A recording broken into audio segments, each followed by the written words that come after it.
이혼 서류에 도장 찍었다고 시부모 제사를 안 차리겠다는 거냐? 전 시어머니는 며느리의 얼굴에 앞치마를 던지며 악을 썼습니다.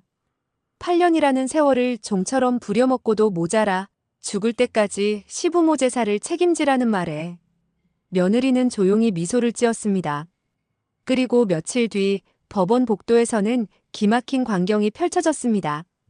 위풍당당하던 시어머니가 며느리의 바짓가랑이를 붙잡고 피눈물을 흘리며 오열하고 있었거든요.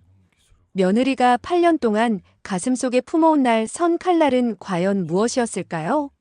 사연 시작 전에 구독 버튼을 눌러주시고 어디서 듣고 계신지 댓글에 남겨주세요. 그곳에 늘 행운이 가득하길 바라겠습니다. 그날은 남편과 이혼 도장을 찍은 지 딱 한 달째 되는 날이었어요. 김지혜는 침대 위에 커다란 캐리어를 활짝 열어두고 옷가지를 하나씩 골라 담으며 입꼬리를 올렸습니다. 8년 만에 처음으로 가슴이 두근거렸거든요. 제주도의 파란 바다가 벌써 눈앞에 펼쳐지는 것만 같았지요. 엄마, 아빠, 거기 선크림은 넉넉히 챙겼어? 나 이번 여행 가면 정말 손가락 하나 까딱 안 할 거야. 하루 종일 바다만 보면서 누워있을 거니까 그렇게 알아. 친정어머니가 웃음을 터뜨렸습니다.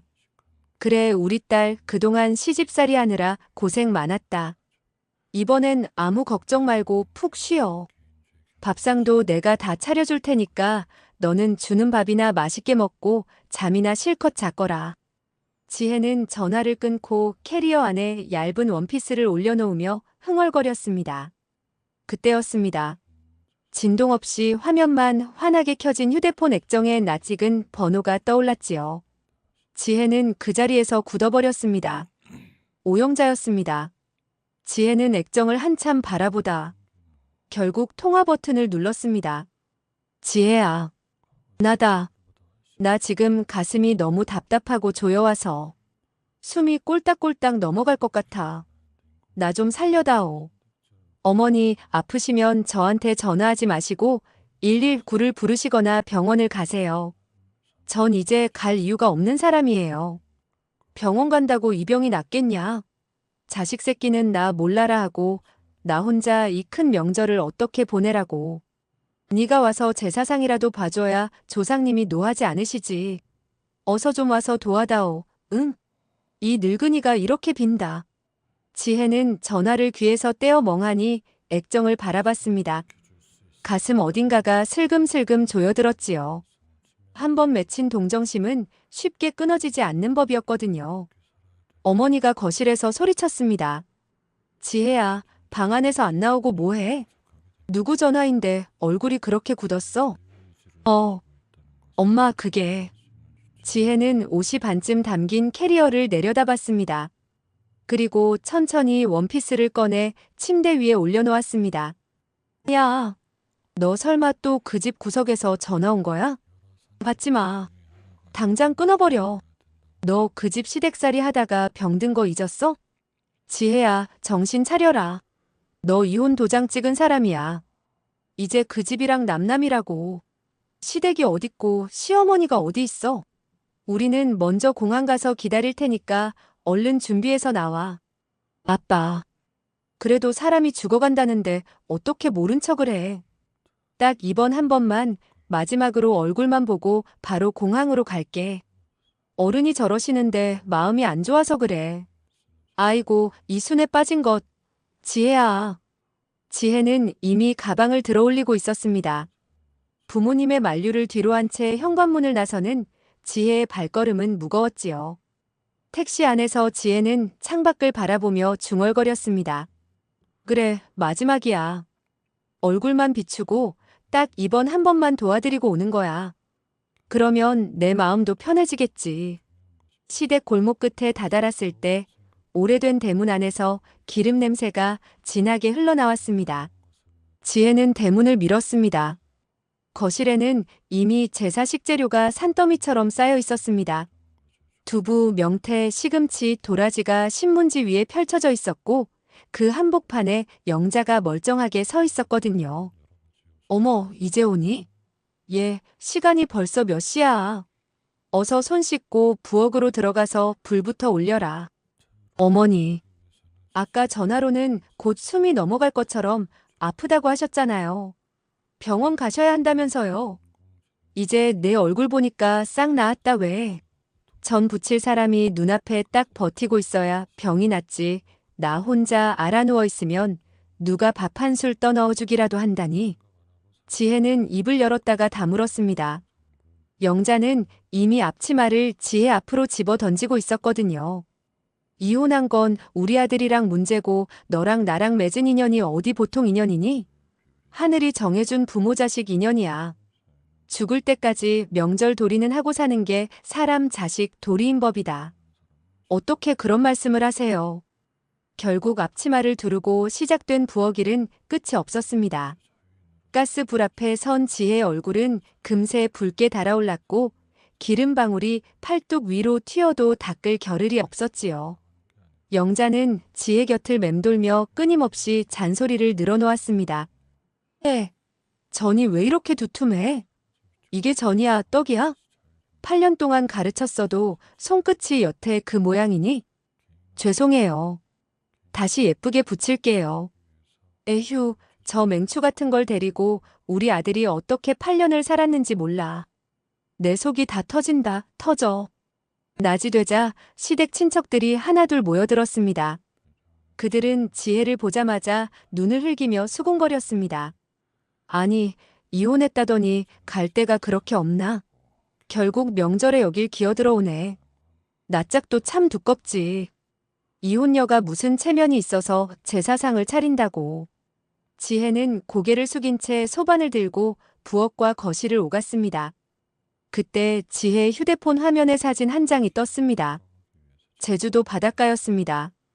파란 물결 앞에서 엄마와 아버지가 나란히 서서 환하게 웃고 있었지요. 지혜는 그 사진을 화면이 꺼질 때까지 바라봤습니다. 눈물이 날 것 같아 입술을 깨물었습니다. 그때 부엌으로 영자가 걸어 들어오더니 지혜 앞으로 생선 박스를 쿵 내던졌습니다. 너 잘 들어라. 내년 명절부터는 며칠 일찍 와서 대청소부터 싹 해놔. 집안 꼴이 이게 뭐냐? 며느리가 없으니 먼지가 산더미잖니. 어머니, 내년이라니요? 저 이제 이 집 식구 아니에요. 아니긴 뭐가 아니야. 올해 이렇게 와서 일한 것만 봐도 내 마음 다 안다. 내가 특별히 봐줄 테니까 내년부터는 늦지 말고 딱딱 맞춰서 오란 말이야. 알겠어? 지혜는 생선 박스를 내려다봤습니다. 손이 부르르 떨렸습니다. 부엌 창문 밖으로 까만 밤이 내려앉고 있었습니다. 이 보이지 않는 족쇄를 끊어내야 한다는 것을 알면서도 어떻게 끊어야 할지 몰라 지혜는 찬 부엌 바닥 위에 서서 긴 밤을 버텼습니다. 다음 날 새벽 5시였습니다. 지혜는 거실 바닥에서 웅크린 채 겨우 눈을 붙이고 있었지요. 그때 발끝에 둔탁한 충격이 왔습니다. 야, 김지혜. 너 지금 잠이 오니? 해가 중천에 뜨게 생겼는데 어디서 빈둥거려. 조상님들 배고파서 노하시기 전에 어서 일어나서 국부터 끓여. 얼른. 어머니, 아직 밖이 캄캄해요. 지금 겨우 새벽 5시예요. 5시가 아니라 3시라도 일어나야지. 남의 집 제사 지내러 왔으면서 어디서 꼬박꼬박 말대꾸야? 어서 안 일어나. 지혜는 부은 눈을 손등으로 비비며 천천히 몸을 일으켰습니다. 온몸이 뻐근했지요. 어제 기름 튄 자리가 진물을 흘리고 있었지만 들여다볼 틈도 없었습니다. 차례상 준비는 끝이 없었습니다. 지혜가 냄비 앞에 서면 영자가 뒤를 바짝 따라붙었고 지혜가 도마 앞에 앉으면 영자가 그 옆에 쪼그려 앉아 시비를 걸었지요. 너 잘 들어라. 네가 우리 아들 길을 팍팍 죽여놔서 집안에 이사달이 난 거야. 이혼? 흥. 네가 지은 죄를 생각하면 평생 우리 집 종노릇을 해도 모자라. 그 죄를 다 갚아야 내 얄궂은 팔자가 풀리는 줄이나 알라고. 귀먹었어? 시어머니가 말을 하면 대답을 해야 될 거 아냐. 네, 알겠어요. 알겠으니까 제발 그만 좀 하세요. 아침 식사 자리가 차려졌습니다. 어젯밤부터 모여든 친척들이 상 앞에 둘러앉았고 영자는 맨 윗자리에 앉아 지혜가 차린 음식들을 하나씩 집어들며 투덜거렸습니다. 아이고, 고기국에 고기보다 물이 더 많네. 얘, 넌 8년을 가르쳐도 어째 손맛이 요 모양 요 꼴이니? 제주도 참 없다 없어. 그러게나 말이에요, 형님. 8년이나 시집살이 했으면 눈치껏 배워야지. 요즘 젊은 사람들은 이래서 문제라니까. 영자는 수저를 탁 내려놓더니 지혜를 똑바로 쳐다봤습니다. 너 똑똑히 들어라. 서류에 도장 찍었다고 남남인 줄 아니? 너는 죽어도 우리 집 귀신이야. 앞으로 제사 때마다 딴 생각 말고 꼬박꼬박 와서 상 차려. 이건 선택이 아니라 내 운명이야, 알겠어? 지혜는 젓가락을 내려놓았습니다. 어머니, 그건 못하겠어요. 저도 제 인생이 있고 이제 이 집 사람이 아니잖아요. 순간 식탁이 조용해졌습니다. 영자의 눈이 가늘어졌습니다. 뭐? 못해? 이게 어디서 눈을 똑바로 뜨고 대들어.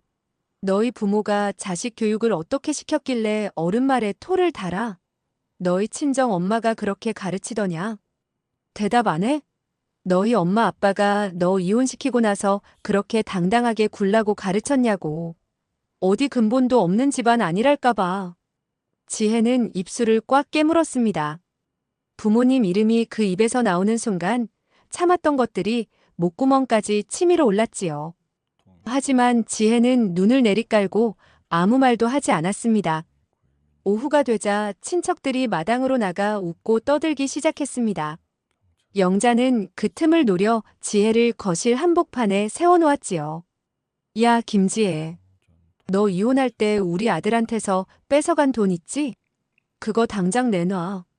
어머니, 그 돈은 제가 8년 동안 고생한 거 인정받아서 법원에서 결정해준 위자료예요. 뺏어간 게 아니라고요. 웃기고 있네. 그게 왜 내 돈이야? 우리 집안 조상 대대로 내려온 핏줄 같은 돈이지. 남의 집 딸년한테 줄 돈은 단 1원도 없어. 돌이라는 게 있으면 당장 이리 내놔. 못 드려요. 그건 제 앞날을 위해 최소한으로 받은 거예요. 뭐? 못 줘? 이 여편니가 누굴 바보로 아나? 우리가 너 같은 걸 걷어준 은혜도 모르고 이혼녀 딱지 붙어서 어디 가서 얼굴 들고 살 줄 알아? 그 돈 안 내놓으면 너 오늘 여기서 못 나가. 지혜는 몸에 힘을 주어 팔을 뿌리쳤습니다. 그리고 방으로 걸어 들어가 문을 잠갔습니다. 그러자 문 밖에서 주먹으로 문을 두들기기 시작했지요. 열어. 당장 안 열어. 너 이 집안의 죄인인 거 잊었어? 어디 감히 시어머니를 앞에 두고 문을 걸어 잠가. 당장 나와서 무릎 꿇고 빌어. 지혜는 문에 등을 기댄 채 두 손으로 귀를 막았습니다. 쿵쿵 울리는 문소리가 가슴팍까지 파고들었지요. 저녁 무렵 폭언 소리가 잠잠해졌습니다. 지혜가 조심스럽게 방문을 열자 전화기를 귀에 붙인 채 거실을 서성이고 있었습니다. 어머, 형님. 응, 맞아. 우리 지혜가 글쎄 잘못했다고 싹싹 빌면서 어제 달려왔지 뭐야.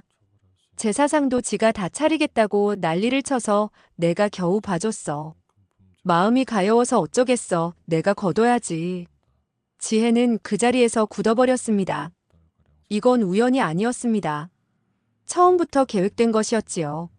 전화를 끊고 돌아서더니 지혜에게 차가운 물 한 잔을 내밀었습니다. 그러면서 입꼬리를 천천히 올렸지요. 지혜야, 이리 와서 좀 앉아봐라. 이제 거칠애는 끝났고 진짜 중요한 얘기를 좀 해야겠다. 너도 들어보면 깜짝 놀랄 거다. 지혜는 그 눈빛을 보는 순간 온몸에 소름이 돋았습니다. 영자는 소파에 천천히 앉으며 지혜를 손짓으로 불렀습니다. 야, 이리 좀 와서 앉아봐라.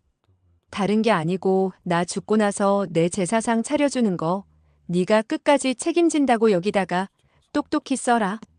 지혜는 멈칫하며 영자를 바라봤습니다. 어머니, 지금 뭐라고 하셨어요? 영자가 종이 한 장을 내밀었습니다. 이거 서약서야. 내가 죽은 다음에도 네가 기일마다 와서 상 차리고 절하겠다는 약속. 여기 이름 쓰고 도장 딱 찍어. 알겠냐? 지혜는 종이를 받아들었습니다. 손이 부르르 떨렸지요. 빼곡하게 적힌 글씨들이 눈앞에서 흔들렸습니다.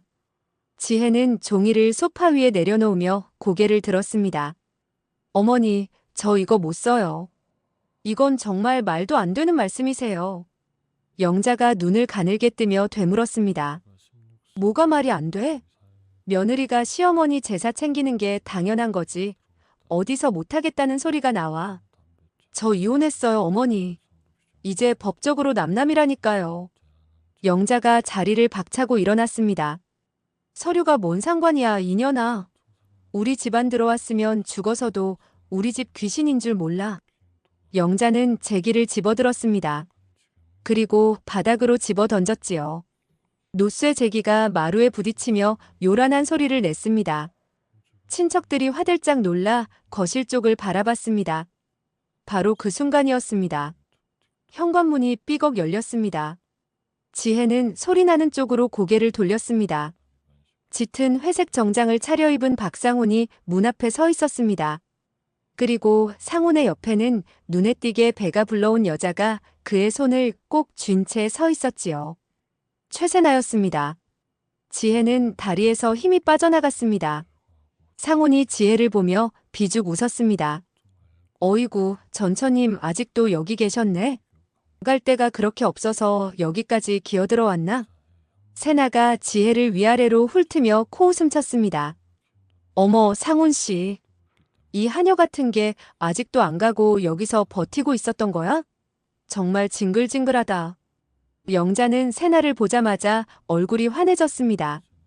종종 걸음으로 달려가 세나의 불러온 배 위에 두 손을 올려놓았지요. 아이고, 우리 세나 왔니? 몸도 무거운 애가 여기까지 오느라 얼마나 고생이 많았어. 어서 들어와 앉아라, 어서. 상훈은 지혜를 지나치며 어깨를 세게 부딪혔습니다. 그러더니 세나의 허리를 감싸며 친척들을 향해 씩 웃었습니다. 여러분, 인사들 하세요. 우리 집안 대통을 이을 귀한 손주를 가진 진짜 안주인입니다. 친척들의 시선이 지혜에게로 쏠렸습니다. 수군거리는 소리가 파도처럼 밀려왔지요. 지혜는 그 자리에 박힌 듯 서서 상훈과 세나를 바라봤습니다. 영자가 지혜 쪽으로 턱짓을 했습니다. 야, 김지혜. 너 뭐하고 멍하니 서 있어? 어서 가서 우리 세나 마실 시원한 물 좀 한 잔 가져와. 세나가 상훈의 어깨에 기대며 입술을 삐죽였습니다. 아, 짜증나. 상훈씨, 나 아까부터 입맛이 영 없네. 여기 음식 냄새가 왜 이래? 딱 보니까 먹기도 싫게 생겼어. 상훈이 지혜를 향해 손가락을 딱 튕겼습니다. 들었지? 우리 세나 입맛에 맞게 다시 해와. 당장. 지혜는 아무 말도 하지 않았습니다. 세나는 깔깔거리며 소파에 몸을 기댔습니다. 그러더니 옆에 놓인 물잔을 집어들고 지혜 쪽으로 천천히 걸어왔지요. 세나가 지혜의 얼굴 앞에 바짝 다가서며 낮게 말했습니다. 왜 그렇게 멍청하게 서 있어? 꼴에 자존심이라도 세우는 거야? 응. 그러면서 물잔을 지혜의 얼굴을 향해 휙 기울였습니다. 차가운 물이 지혜의 이마에서 턱 끝까지 흘러내렸습니다. 순간 주변 소리가 다 사라지는 것 같았습니다. 친척들의 웃음소리도, 영자의 목소리도, 상훈의 비웃음도 들리지 않았지요. 들리는 건 지혜의 심장 소리뿐이었습니다. 지혜는 천천히 손등으로 얼굴을 닦았습니다. 그리고 고개를 들어 앞을 바라봤습니다. 눈앞에 제사상이 있었습니다. 전과 나물과 탕국과 과일이 가득 올라간 기다란 상이었지요. 지혜가 새벽부터 두 손으로 만들어낸 것들이었습니다. 지혜는 두 걸음 앞으로 나아갔습니다. 그리고 제사상 끝을 양손으로 움켜쥐었습니다. 영자가 다급하게 소리쳤습니다. 야, 야, 너 지금 뭐 하려는 거야? 그거 놓지 못해. 지혜는 온 힘을 다해 상을 뒤집었습니다. 탕국이 쏟아지고 전이 날아갔습니다. 과일이 마루를 굴렀고 촛대가 쓰러지며 요란한 소리를 냈습니다. 영자의 흰 한복 위로 국물이 쏟아졌고 세나의 비싼 원피스 위로 나물이 뒤집혔습니다. 비명소리가 터져나왔습니다. 지혜가 그들을 향해 목청을 높여 외쳤습니다. 너희들 제사? 그래, 너희들끼리 실컷 처먹어라. 난 이제 끝이야. 영자가 발을 구르며 악을 썼습니다. 인연이 정말 미쳤구나. 천벌을 받을 년. 상훈도 고함을 질렀습니다. 너 지금 제정신이야? 이게 무슨 짓이냐고 당장 안 치워. 지혜는 그들을 향해 한 발짝도 물러서지 않았습니다. 8년 동안 삭혀온 것들이 온몸을 뚫고 나오는 것 같았지요. 지혜는 뒤주머니에서 휴대폰을 꺼냈습니다. 화면에는 녹음 앱이 켜져 있었습니다. 세나의 폭언도 영자의 강요도 상훈의 모욕도 전부 담겨 있었지요. 지혜는 아수라장이 된 거실을 등지고 현관문을 밀었습니다. 등 뒤에서 영자의 악에 바친 목소리가 쫓아왔지만 지혜는 한 번도 뒤돌아보지 않았습니다. 찬 바깥 공기가 지혜의 젖은 얼굴 위로 세차게 불어왔습니다. 시댁을 뛰쳐나온 지 이틀이 지났습니다. 지혜는 친정집 작은 방에 누워 천장만 바라보며 이틀을 버텼지요. 밥도 제대로 넘기지 못한 채 뒤척이다 사흘째 되는 날 아침, 지혜는 몸을 일으켜 세우고 거울 앞에 섰습니다. 충혈된 눈과 핏기 없는 입술이 거울 속에 비쳤지요. 지혜는 이를 악물고 외투를 집어들었습니다. 강민우의 사무실은 번화가 건물 5층에 있었습니다. 문을 열고 들어서는 지혜를 본 민우는 자리에서 벌떡 일어났습니다. 아니, 지혜야. 너 몰골이 이게 대체 어떻게 된 거야? 얼굴은 반쪽이 되고 눈은 핏발이 서서. 너 무슨 큰일이라도 있었던 거니? 어서 이리 좀 앉아봐. 지혜는 아무 말 없이 의자에 앉았습니다. 그리고 가방에서 휴대폰과 두꺼운 노트 한 권을 꺼내 민우의 책상 위에 올려놓았습니다. 민우야, 여기 다 들어있어. 내 8년 세월 피눈물 흘리면서 기록한 것들이야. 이 안에는 그 사람들이 나한테 뱉은 독한 말들, 그리고 짐승처럼 손찌검했던 것까지 하나도 빠짐없이 다 적혀 있어. 이제 나 더는 못 참아.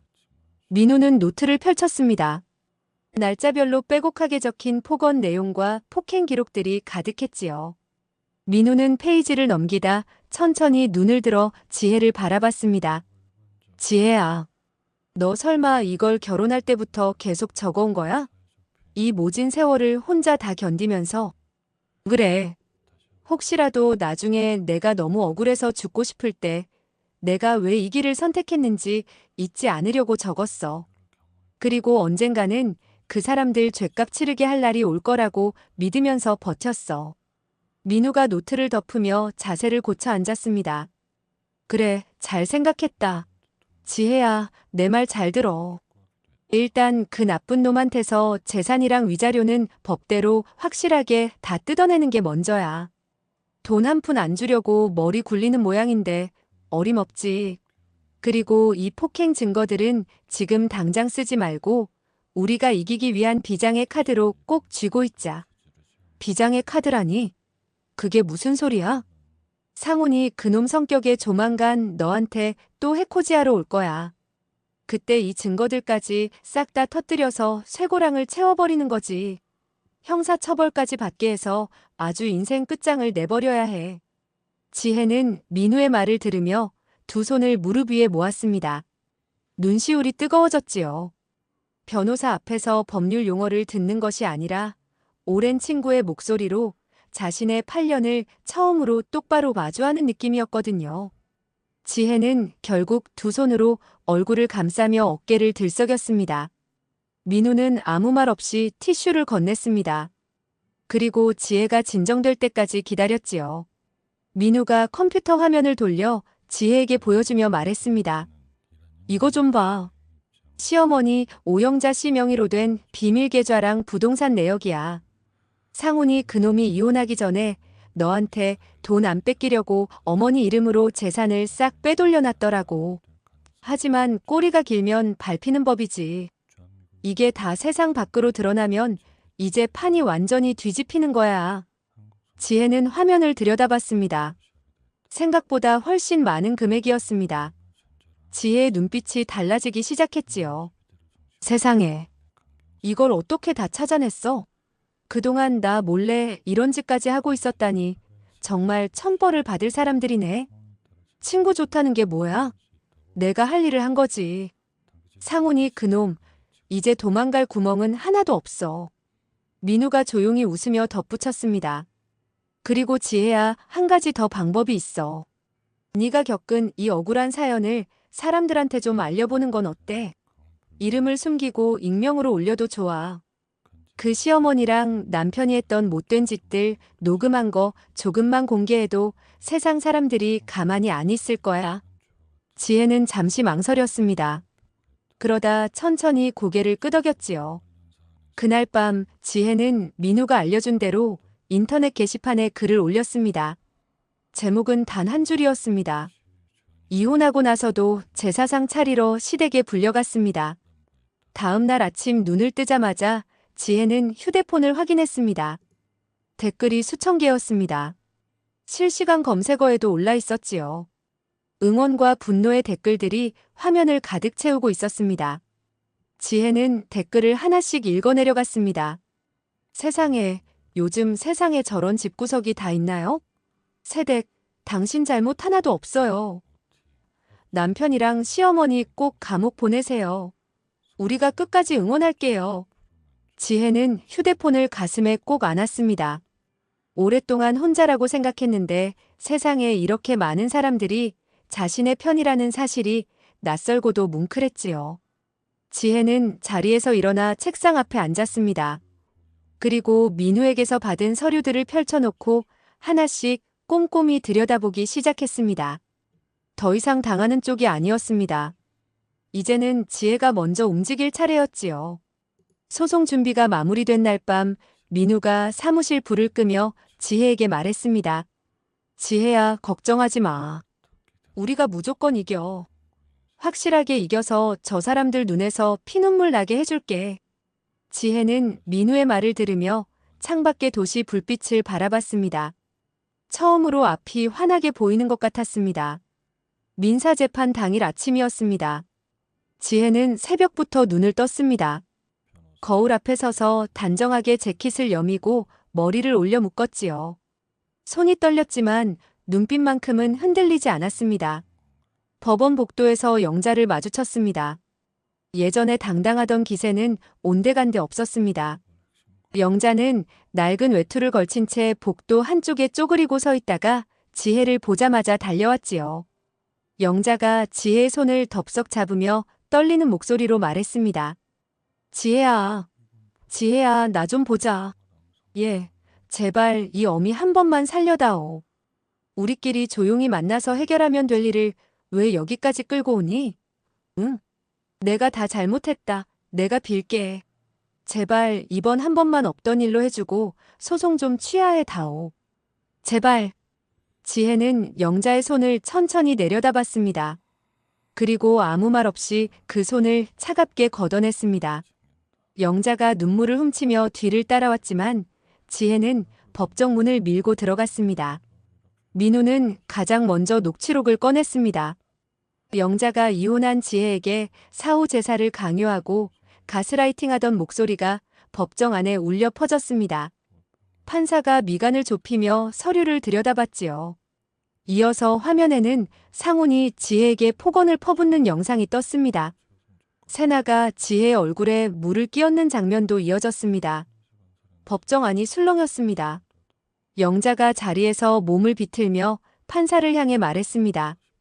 판사님, 오해십니다. 저게 다 사정이 있어서 그런 거예요.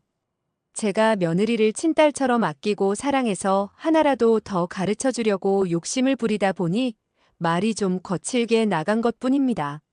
저 애를 미워해서 그런 게 절대 아니란 말입니다. 민우가 서류 한 묶음을 판사석 앞에 올려놓으며 나직하게 말했습니다. 판사님, 여기 오영자 씨 명의로 꽁꽁 숨겨둔 비밀 계좌랑 부동산 내역들이 있습니다. 아들과 짜고 며느리에게 줄 돈을 빼돌리려 한 아주 명백한 증거입니다. 이래도 사랑해서 그랬다고 하실 겁니까? 영자의 얼굴이 하얗게 질렸습니다. 입술을 달싹이다 결국 아무 말도 내뱉지 못하고 두 손만 부들부들 떨었지요.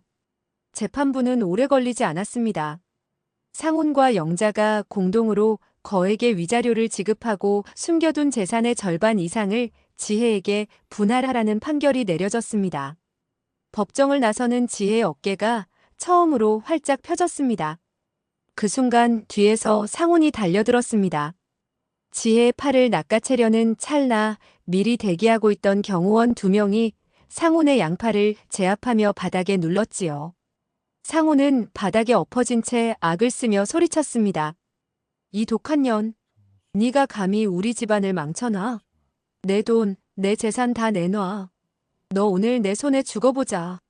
나라. 이거 놓으란 말이야. 상훈은 결국 경찰들에게 끌려나갔습니다. 승소 소식은 빠르게 퍼졌습니다. 영자가 부녀회 회장이라며 동네에서 으스대고 다니던 모임에서도 연락이 끊겼고 오래 다니던 종교단체에서도 영자를 내쳤습니다. 영자가 쌓아온 가식의 성벽이 하루아침에 허물어졌지요. 그날 저녁 지혜는 친정 어머니에게 전화를 걸었습니다. 통장에 돈이 들어왔다는 문자를 보여드렸지요. 어머니는 한동안 말을 잇지 못했습니다. 그러다 지혜의 이름을 부르며 목이 메었습니다. 지혜야, 지혜야, 우리 딸. 고생 많았다. 정말 고생 많았어. 이제야 이 엄마가 발 뻗고 편히 자겠구나. 내 새끼 억울한 거 다 풀려서 정말 다행이다. 정말 다행이야. 지혜는 전화기를 귀에 붙인 채 눈을 감았습니다. 뜨거운 것이 눈꺼풀 안쪽에서 차올랐지요. 밤늦게 민우와 작은 식당에 마주 앉았습니다. 소주잔을 부딪히며 민우가 피식 웃었습니다. 지혜야, 정말 장하다. 그동안 그 지옥 같은 시간들 어떻게 버텼니? 오늘만큼은 다 잊고 푹 쉬어라. 수고했어, 진짜로. 지혜는 잔을 들어 한 모금 마셨습니다. 쓴맛이 목을 타고 내려가는데 이상하게 달게 느껴졌지요. 다음 날 아침 민우에게서 문자가 왔습니다. 상훈의 외제차와 영자 아파트에 빨간 압류 딱지가 붙었다는 내용이었습니다. 지혜는 그 문자를 읽고 오래도록 창밖을 바라봤습니다. 입가에 천천히 미소가 번졌지요. 승소한 지 일주일이 지났습니다. 지혜는 새로 옮긴 오피스텔에 짐을 풀고 처음으로 혼자만의 공간을 꾸리기 시작했지요. 작은 화분 하나를 창가에 올려두고 뒤로 물러서서 바라보는데 그때 창밖에서 고함 소리가 들려왔습니다. 박상훈이었습니다. 직장에서 해고당한 상훈은 술 냄새를 풍기며 오피스텔 앞 골목에 서서 지혜의 이름을 악을 쓰며 불러댔습니다. 야, 김지혜. 너 거기 있는 거 다 알아. 당장 안 내려와. 네가 감히 내 돈을 뺏어가고 나를 길바닥에 나앉게 해? 당장 문 열어. 문 열라고. 경비원이 나와 제지해도 막무가내였지요. 이런 일이 사흘째 반복되고 있었습니다. 설상가상으로 임신 중이라던 세나가 상훈이 빈털터리가 되자 자취를 감춰버렸습니다. 예물 상자와 현금 봉투를 죄다 챙겨서 사라진 것이었지요. 그 소식을 전해들은 영자는 충격으로 쓰러져 병원에 실려갔습니다. 아이고, 아이고 내 팔자야. 그 여우 같은 년한테 홀려서 집안 재산을 다 내줬는데 그걸 다 들고 튀어. 아이고 세상에 이럴 수가 있니? 상훈아, 상훈아 나 좀 살려다오. 한편 상훈은 지혜의 직장 온라인 게시판에 글을 올리기 시작했습니다. 지혜가 시어머니의 재산을 노리고 달려든 파렴치한이라는 내용이었지요. 지혜 동료들이 캡처 사진을 보내오기 시작했고 지혜는 그것들을 하나씩 저장하며 민우에게 전송했습니다. 며칠 후에는 시골에 계신 친정 부모님 댁에서 전화가 왔습니다. 어머니의 목소리가 잔뜩 떨려 있었지요. 지혜야. 어떡하니 무서워 죽겠다. 누가 우리 집 대문에다가 입에 담지도 못할 험한 낙서를 해놓고 이상한 걸 잔뜩 붙여놨어. 무서워서 밖을 나갈 수가 없구나. 대체 이게 무슨 일이니? 지혜는 전화를 끊고 곧장 부모님 댁으로 달려갔습니다. 대문에는 오물이 뿌려져 있었고 살해 협박이 담긴 종이가 덕지덕지 붙어 있었습니다. 마당 안에서 아버지가 두 팔로 어머니를 감싸고 있었지요. 아버지의 손이 떨리고 있었습니다. 지혜는 부모님을 안쪽으로 모시고 들어가 대문을 걸어 잠갔습니다. 그리고 부모님이 보지 않는 곳에서 주먹을 꽉 쥐었지요. 이건 자신만의 문제가 아니었습니다. 지혜는 그날 밤 민우에게 전화를 걸었습니다. 민우야, 이제 더는 못 참아. 형사고소 바로 시작하자. 그 인간, 우리 부모님까지 건드렸어. 절대로 용서 못해. 민우가 잠시 침묵하다 낮게 말했습니다. 그래, 지혜야. 마음 굳게 먹어라. 그런데 상훈이 그놈을 완전히 감옥에 보내려면 그놈이 직접 너한테 손을 대는 결정적인 장면이 필요해. 그래야 빼도 박도 못하고 구속시킬 수 있거든. 지혜는 전화를 끊고 오래 생각했습니다. 상훈의 성격을 누구보다 잘 알았지요. 궁지에 몰리면 반드시 직접 나타난다는 것도 알았습니다. 며칠 후 퇴근길이었습니다. 지혜는 일부러 인적이 드문 골목길로 접어들었습니다. 외투 안쪽에는 바디캠이 작동하고 있었고 휴대폰은 클라우드와 실시간으로 연결된 상태였지요. 민우와 사설 보안 요원들이 골목 어귀에서 잠복하고 있었습니다. 예상대로였습니다. 골목 끝에서 상훈이 나타났습니다. 손에 흉기를 들고 있었지요. 상훈은 지혜를 벽으로 몰아붙이며 눈을 치켜떴습니다. 야, 김지혜. 너 잘 들어. 지금 당장 소송 취해야 한다고 말해. 안 그러면 오늘 너 죽고 나 죽는 거야. 내 인생 망가뜨린 데가 오늘 똑똑히 치르게 해줄 테니까. 지혜는 두 다리에 힘을 주었습니다. 온몸이 떨렸지만 겉으로는 패닉에 빠진 표정을 유지했지요. 상훈이 지혜의 핸드백을 낚아채려 손을 뻗었습니다. 그 순간 지혜를 거칠게 밀쳤고 지혜는 그대로 바닥에 내동댕이 쳐졌습니다. 이게 어디서 눈을 똑바로 떠? 죽고 싶어. 당장 돈 내놔. 내 돈 다 내놓으라고. 지혜는 바닥에 쓰러진 채 어깨의 통증을 느끼면서도 바디캠이 제대로 작동하고 있는지를 먼저 확인했습니다. 그리고 있는 힘껏 비명을 질렀지요. 사람 살려요. 살려주세요. 골목 어귀에서 발소리가 쏟아졌습니다. 민우와 보안 요원들이 달려들어 상훈을 제압했습니다. 상훈은 바닥에 눌리면서도 지혜를 향해 고함을 질렀습니다. 이 독한 년, 너 나중에 두고 봐. 내가 나가기만 하면 너부터 죽여버릴 거야. 놓으라고. 이거 놔. 지혜는 벽에 기댄 채 천천히 몸을 일으켰습니다. 피멍이 든 팔을 내려다보며 길게 숨을 내쉬었지요. 민우가 달려와 지혜의 팔을 부축하며 낮게 물었습니다. 지혜야, 괜찮아? 어디 많이 다친 데 없어? 정말 고생했다. 이제 다 끝났어. 지혜는 고개를 끄덕였습니다. 눈빛은 흔들리지 않았습니다. 응, 괜찮아. 이제야 정말 끝이 보이네. 유치장으로 끌려가면서도 악을 쓰는 상훈의 목소리가 골목에 울려 퍼졌지만 지혜는 그 소리를 등지고 천천히 걸음을 옮겼습니다. 이제 마지막 한 걸음이 남아 있었습니다. 상훈이 구속된 다음 날 아침이었습니다. 지혜는 옷장 맨 아래 칸에 넣어두었던 낡은 가방을 꺼냈습니다. 가방 안쪽 깊숙이 손을 넣자 두꺼운 외장하드가 잡혔지요. 결혼 생활 내내 혹시 모를 상황을 대비해 숨겨두었던 것이었습니다. 지혜는 외장하드를 민우의 손에 건네며 말했습니다. 민우야, 이게 내 마지막 카드야. 8년 동안 그 지옥 같은 집구석에서 내가 어떻게 버텼는지, 그 사람들이 나한테 어떤 짓을 했는지 이 안에 다 들어있어. 이제 세상 사람들한테 다 보여줄 때가 된 것 같아. 민우는 외장하드를 연결하고 파일을 열었습니다.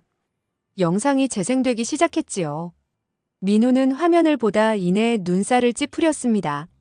상훈이 지혜의 머리채를 휘어잡고 방 안을 끌고 다니는 장면이었습니다. 그리고 그 옆에서 영자의 목소리가 또렷하게 들려왔습니다. 야, 이놈아. 더 세게 때려야 정신을 차리지. 어딜 감히 시어머니한테 눈을 부릅떠. 내버려둬라. 저런 건 좀 맞아야 사람 대접을 받는 법이다. 민우는 영상을 멈추고 지혜를 바라봤습니다. 아무 말도 하지 않았지요. 지혜도 아무 말 하지 않았습니다. 두 사람은 한동안 그렇게 마주 앉아 있었습니다. 형사 재판 날이 왔습니다. 민우는 영상을 법정 스크린에 띄웠습니다. 머리채를 잡힌 채 끌려다니는 지혜의 모습이 법정 안을 가득 채우자 방청석에서 탄식이 터져 나왔습니다.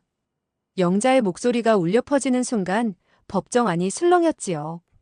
영자는 피고석에서 몸을 비틀며 소리쳤습니다. 아니에요. 판사님, 저건 가짜예요. 요즘 세상이 얼마나 무서운데 저런 건 다 컴퓨터로 조작할 수 있다고요. 내가 우리 며느리한테 저런 말을 했을 리가 없잖아요. 억울합니다. 정말 억울해요. 판사가 조용히 하라는 손짓을 했습니다. 민우는 그 다음 증거를 꺼냈습니다. 서류 한 장이었지요. 잠적한 세나를 끝까지 추적해 받아낸 유전자 검사 결과였습니다. 세나의 뱃속 아이가 상훈의 핏줄이 아니라는 내용이 담겨 있었지요. 법정 안이 순식간에 조용해졌습니다. 영자는 그 서류를 보는 순간 얼굴이 일그러졌습니다. 입술이 파르르 떨렸지요. 뭐? 아니야. 그럴 리 없어. 우리 집안대를 이을 귀한 손주인데. 그년이 감히 나를 속여? 내 돈을 다 들고 튀어놓고 애까지 남의 자식이라고. 아니야, 이건 꿈이야. 영자는 비명을 지르더니 갑자기 두 눈을 뒤집으며 피고석에서 쓰러졌습니다. 법정 안이 술렁이며 법원 직원들이 달려들었지요. 하지만 판사는 차갑게 말했습니다. 피고인의 상태를 확인하고 재판을 계속 진행합니다. 상훈은 과거의 상습 폭행 전과에 이번 스토킹과 살해 협박까지 더해져 중형을 선고받았습니다. 선고가 내려지는 순간 상훈은 자리에서 벌떡 일어나 고함을 질렀습니다. 판사님, 이건 무효예요. 저 여자가 다 꾸민 일이라고요. 항소할 거야. 내 변호사 불러. 야, 김지혜. 너 거기 안 서? 끝난 거 아니라고 했지. 내가 나가기만 해봐. 가만 안 둘 테니까. 법원 직원들이 달려들어 상훈을 제압했습니다. 상훈은 수갑을 찬 채 법정 밖으로 끌려나가면서도 지혜를 향해 눈을 부라렸지요. 지혜는 그 눈빛을 정면으로 받아내며 꼼짝하지 않았습니다. 영자는 퇴원하자마자 살던 아파트에서 짐을 싸야 했습니다. 모든 재산이 경매로 넘어갔거든요. 부녀회 회장이라며 동네를 누비던 영자를 아는 체 하는 사람은 아무도 없었습니다. 친척들도 하나둘 등을 돌렸지요. 영자는 결국 자신이 그토록 무시하던 쪽방촌 단칸방으로 들어갔습니다. 지혜는 상훈의 퇴직금과 영자의 은닉재산 경매 대금을 모두 위자료로 받아냈습니다. 그 후로 상훈에게서 매일 편지가 날아왔습니다. 반성한다는 내용이었지요. 지혜는 단 한 통도 뜯어보지 않았습니다. 편지가 쌓일 때마다 파쇄기에 넣었습니다. 종이가 잘게 갈리는 소리가 오히려 속 시원하게 느껴졌지요. 어느 날 밤 지혜 휴대폰에 모르는 번호로 전화가 왔습니다. 영자였습니다. 또 번호를 바꾼 것이었지요. 지혜는 전화를 받았습니다. 영자가 기운 없는 가느다란 목소리로 말했습니다. 지혜야. 나다. 나 지금 밥 한 끼 먹을 돈도 없고 보일러도 안 들어오는 방에서 혼자 떨고 있다. 내가 다 잘못했다. 그래도 네가 명색이 내 며느리였는데. 나중에 나 죽으면 제사상은 차려줄 거지? 응? 이 어미 마지막 부탁이다. 지혜는 잠시 그 목소리를 들었습니다. 그리고 천천히 입을 열었습니다. 어머니, 제사 걱정은 하지 마세요. 당신이 평생 조상님 돌이 운운하며 저를 괴롭혔으니 아마 당신 조상님들이 지옥 문 앞까지 직접 마중을 나오실 거예요. 거기서 그분들 모시고 평생 전이나 부치며 사세요. 다시는 전화하지 마세요. 지혜는 전화를 끊고 영구 차단을 눌렀습니다. 휴대폰을 내려놓고 창밖을 바라봤지요. 밤하늘이 맑았습니다. 지혜는 오래도록 그 하늘을 바라보다 천천히 눈을 감았습니다. 이제야 진정한 자유가 온몸을 감싸는 기분이었습니다. 모든 것이 끝난 지 한 달이 지났습니다. 지혜는 구청 민원실 창구 앞에 앉아 서류 한 장을 내밀었습니다. 개명 신청서였지요. 담당 직원이 서류를 확인하고 도장을 찍는 동안 지혜는 두 손을 무릎 위에 모은 채 창밖을 바라봤습니다. 김지혜라는 이름 뒤에 켜켜이 쌓인 것들을 이제는 내려놓을 때였습니다. 지혜라는 이름으로 살면서 참 많이도 울었네. 이제 이 이름하고는 작별이야. 새로 태어나는 거야, 나를 위해서. 오피스텔로 돌아온 지혜는 짐을 정리하기 시작했습니다. 8년치 살림이 아니었습니다. 이혼 후 혼자 꾸린 작은 살림이었는데도 버릴 것이 생각보다 많았지요.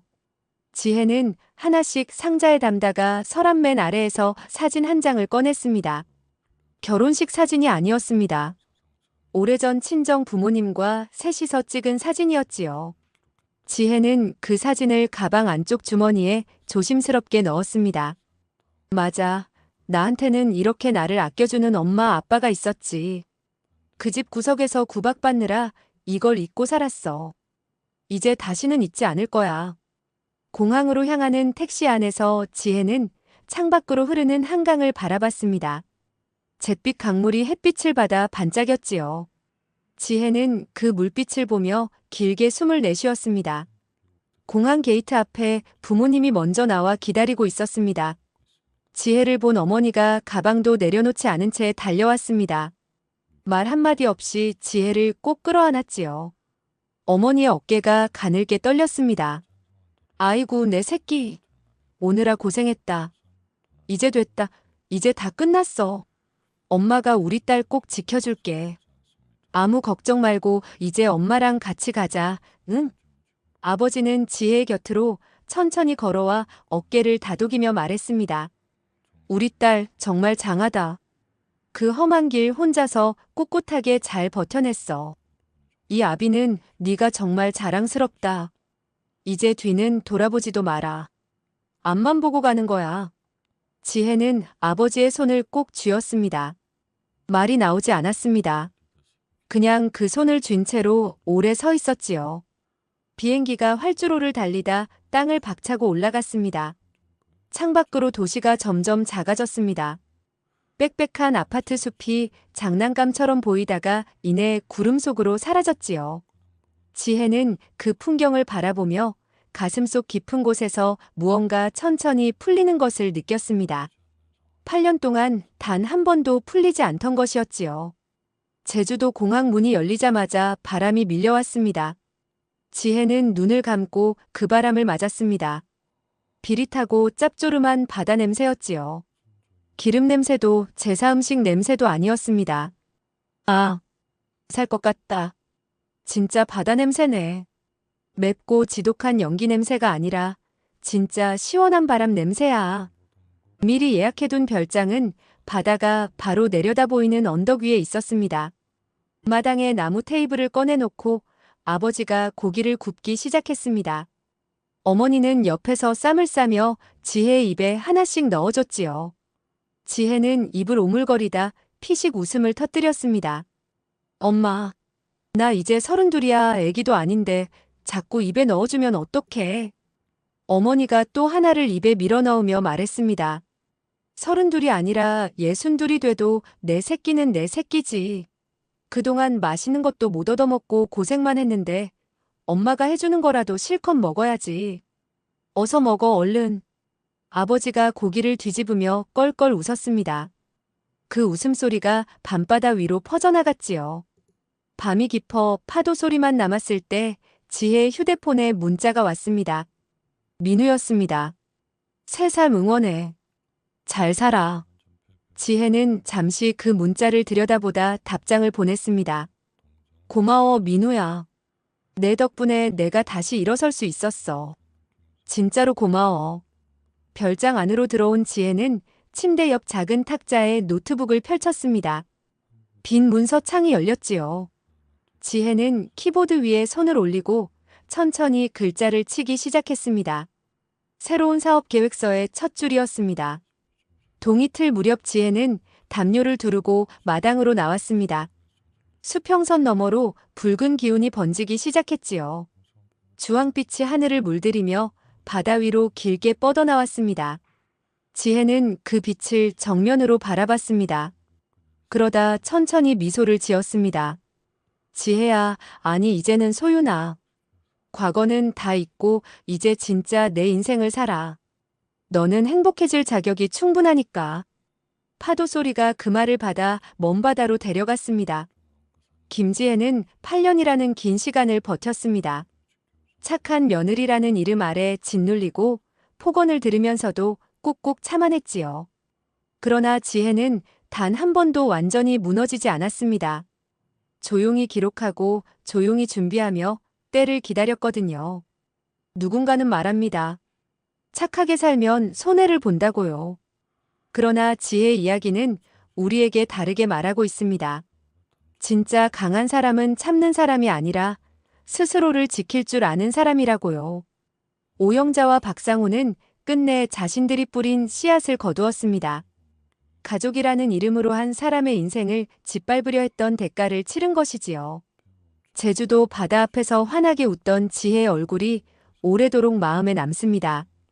늦었다고 생각할 때가 가장 빠른 순간이라는 것을 지혜는 온몸으로 보여주었습니다. 여러분도 혹시 지금 누군가의 눈치를 보며 스스로를 작게 만들고 있지는 않으신가요? 오늘 이 이야기가 작은 용기가 되었으면 좋겠습니다. 여러분, 오늘의 이야기를 어디서 듣고 계신가요? 구독 버튼을 눌러